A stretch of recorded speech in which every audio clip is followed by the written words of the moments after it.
Hello, and welcome to the Geopolitics Explained podcast. The world has been moving quickly since the Alaska summit that occurred last Friday. Questions surrounding a potential peace in Ukraine, what security guarantees could look like, and when the next meeting could occur are circulating. But if we look deeper than the headlines, there are worrying signs that this entire process is clouded in a smokescreen. We don't know the exact details of what was discussed in Alaska, and in the aftermath, we've seen the Russians say that they will reject any Western troops on Ukrainian soil, that no progress has been made regarding security guarantees for Ukraine, and that no Zelenskyy-Putin talks are on the horizon, despite Trump stating that this will occur in the next 2 weeks. In response to this, just today, Trump has once again issued a 2-week time frame in which he wants to see clear progress. But outside of the Ukraine war, we have seen Trump invited to Russia. If we couple these statements with the fact that Russia hasn't budged from the Istanbul Communique since 2022, then this strikes me as another delay tactic by the Russians regarding a peace in the Ukraine war. But then some more questions do occur, such as what will happen to U.S Russia relations and how much are Europe and Ukraine set to lose. It's these questions that we'll explore in today's episode.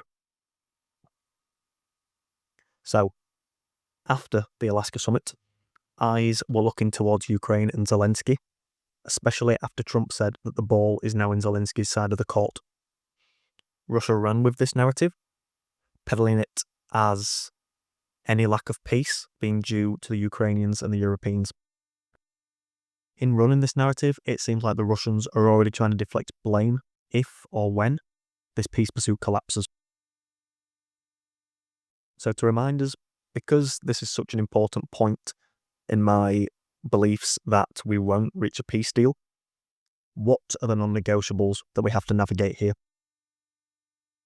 Firstly, there is NATO and potential security guarantees. Ukraine's 2019 constitutional amendment saw them include a process towards NATO in their constitution. Changing this requires a parliamentary vote. Also, the status of a potential security guarantee for Ukraine is unknown. Russia wants to be a part of it and wants to have veto power to take or to not take action in the scenario that Ukraine is aggressed against.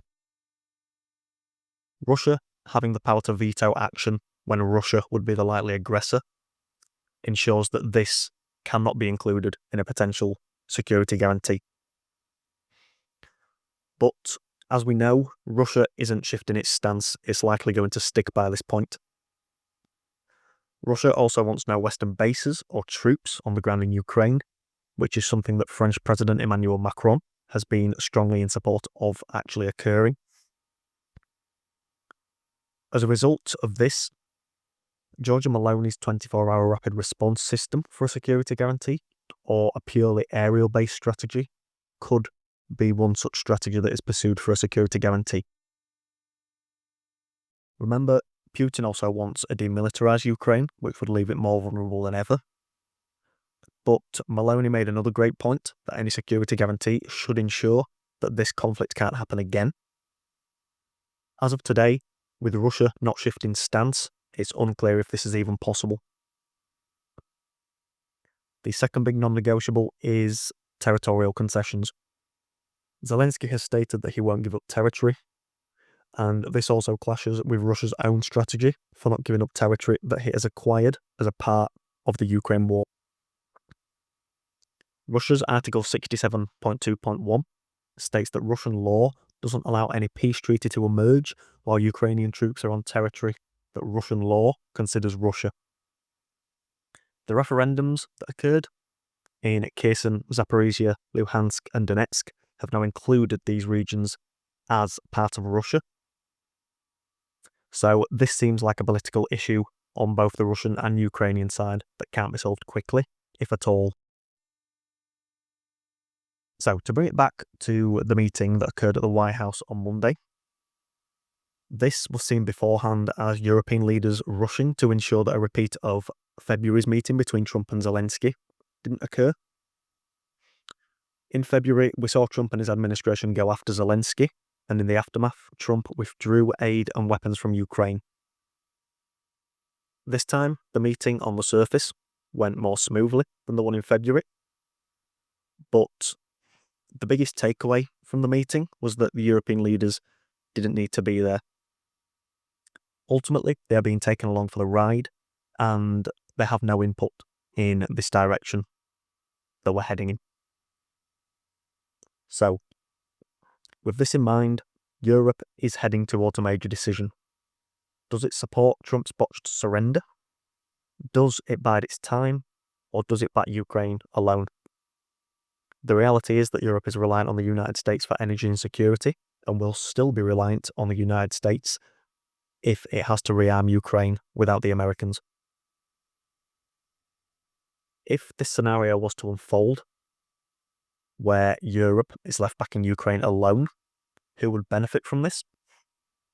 Firstly, of course, the Russians would benefit, but also the United States would no longer be involved.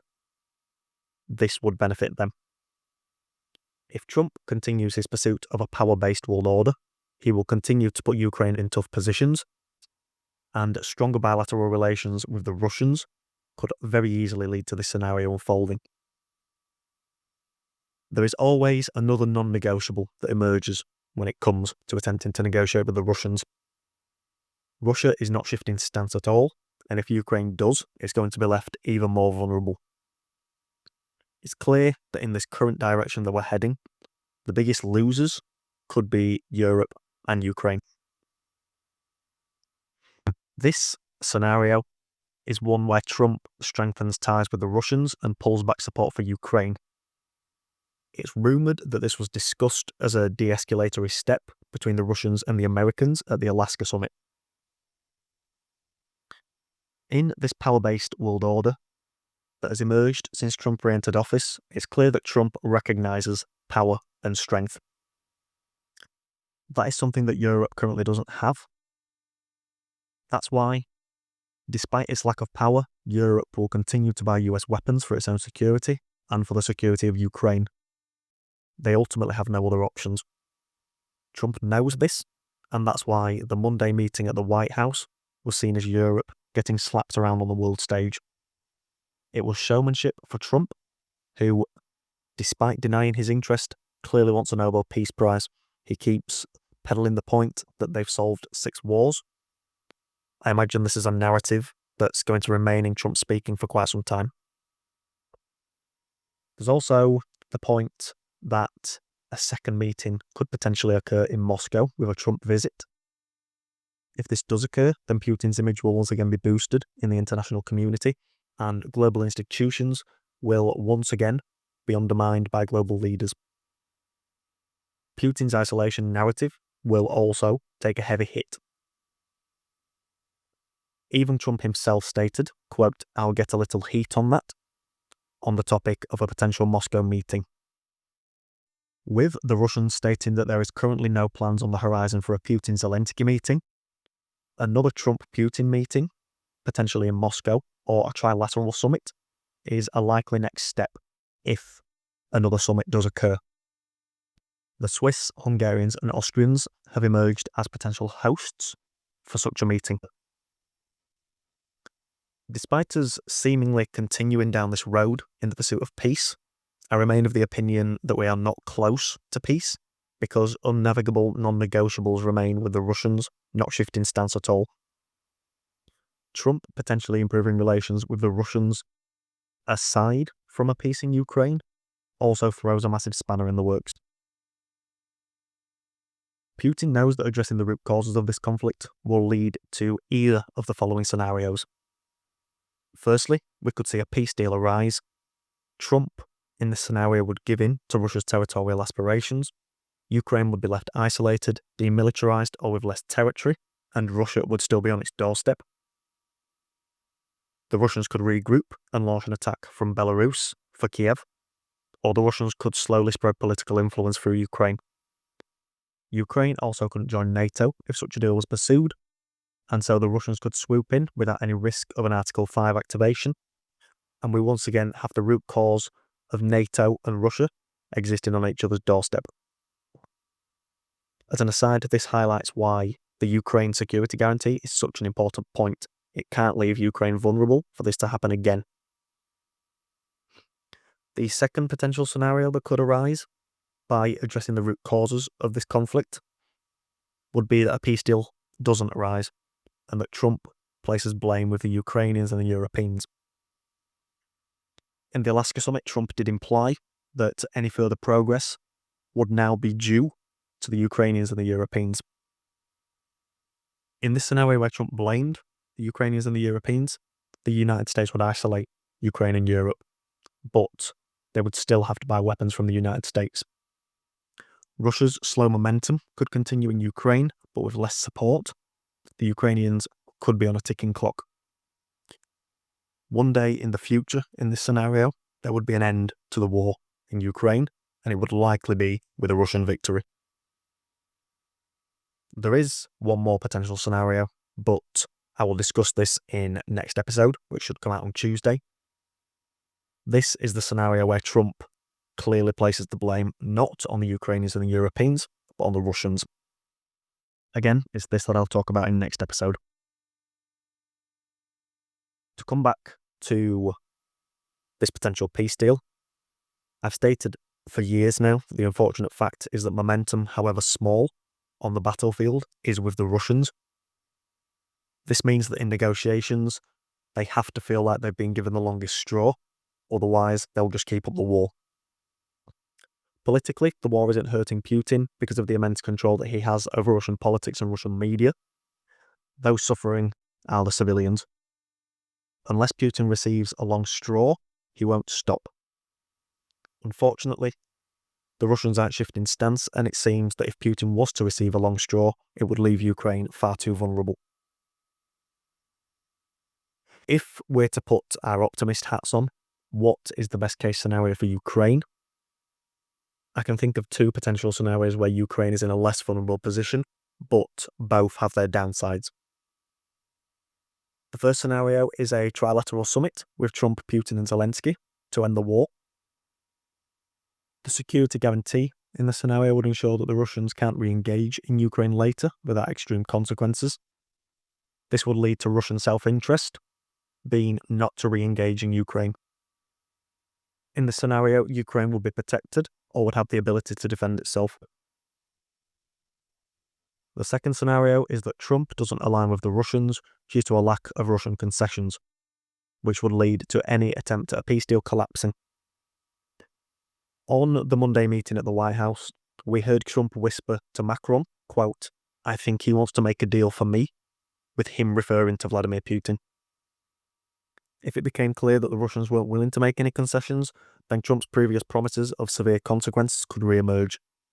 The war would continue, but Trump would be in support of Ukraine and Europe. As I stated at the end of my Europe series, regardless of the scenario that unfolds here, if we focus on Europe in isolation, the continent has to work towards standing on its own 2 feet. The trade deal between von der Leyen and Trump from a few weeks ago is taking Europe down a road of greater US dependency. For now, in the potential peace deal between Russia and Ukraine, the reality is that the cards sit with Trump and where he falls with his support, the Russians or the Ukrainians.